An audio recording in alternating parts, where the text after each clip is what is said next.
MSFN city की तंजीम favouritism का शिकार, शहर में मखसूस बरादरी के लोगों में ओहदे बांटे जाने लगे। MSFN मुजफ्फराबाद के ज़ेर एहतमाम तंजीमी इजलास का इनेकाद मुकामी होटल पर हुआ। इजलास में MSFN जामे कश्मीर कॉलेज सिटी और तहसील मुजफ्फराबाद के रहनुमाओं और उम्मीदवारान ने शिरकत की। इजलास में गुज़िश्ता रोज़ जारी होने वाले सिटी की तंजीम के नोटिफिकेशन पर तशवीश का इजहार किया गया। तलबा ने मेरिट के बिना बनने वाली बॉडी को मुकम्मल तौर पर मुस्तरद कर दिया। तलबा रहनुमाओं का कहना था, अगर फिलफोर क़यादत की तरफ से इस नोटिफिकेशन को मनसूख न किया गया तो एहतजाज का दायरा कार आज़ाद कश्मीर भर समेत मरकज़ तक ले जाएंगे। तलबा रहनुमाओं ने सदर जमात शाह गुलाम कादर, सेक्रेटरी जनरल तारिक फारूक समेत आज़ाद कश्मीर की मरकज़ी क़यादत से मुतालबा कर दिया है कि जो बॉडी गैर आइनी तौर पर सिटी सदर ने बज़रिया जाली नोटिफिकेशन बनाई, सदर जमात ने वही बॉडी नोटिफाई कर दी, जो नजरियाती कारकुनान के साथ सरासर नाइंसाफ़ी है। नजरियाती कारकुनान का इस्तेसाल करने वाले अनासर बाज रहें।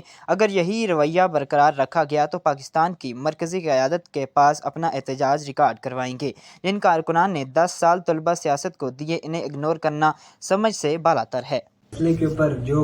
शाह साहब ने फैसला किया है सदर जमात ने, इसके ऊपर अगर वो नजरसानी नहीं करते तो हम तमाम मरकज और सीनियर जिनको मुशावरत में नहीं रखा गया और ये बॉडी बनाई गई है, उन सबको साथ रखकर कन्वेंशन कराएंगे, एक मरकजी कन्वेंशन करवाएंगे जिला मुजफ्फराबाद में, सिटी मुजफ्फराबाद में, और उसमें हम अपनी बॉडी बनाएंगे और इस शहर के अंदर हम MSFN को अपने तरीके से चलाएंगे जैसे कि पहले से चलती आ रही है।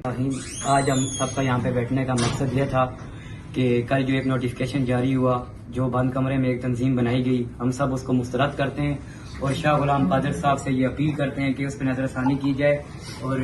सब उसके खिलाफ कोई एक्शन लिया जाए जल्द अज जल्द, नहीं तो शहर भर में प्रोटेस्ट किए जाएंगे इसके खिलाफ और हम सब मिलकर प्रेस कॉन्फ्रेंस करेंगे इसके खिलाफ। ये जो कल की बॉडी बनी है, जो भी बंद कमरे में जो बॉडी बनाई गई है, इसके खिलाफ हम पुरजोर मजम्मत करते हैं और अपने भाइयों के साथ शाना बशाना खड़े हैं और ये तो सरासर ज्यादती है। शाह साहब से अपील है कि इस पे जो है वो नजरसानी की जाए और जो है ये बॉडी कैंसिल करके नई बॉडी जो है तो वो बनाई जाए और वगरना ये होगा कि हम भी इनके साथ इसी तरह खड़े रहेंगे और नई बॉडियां जो हैं वो तश्कील देंगे अपने सीनियर के साथ मिलके, तो उस वक्त जो है तो कोई भी काबिल कबूल नहीं होगी।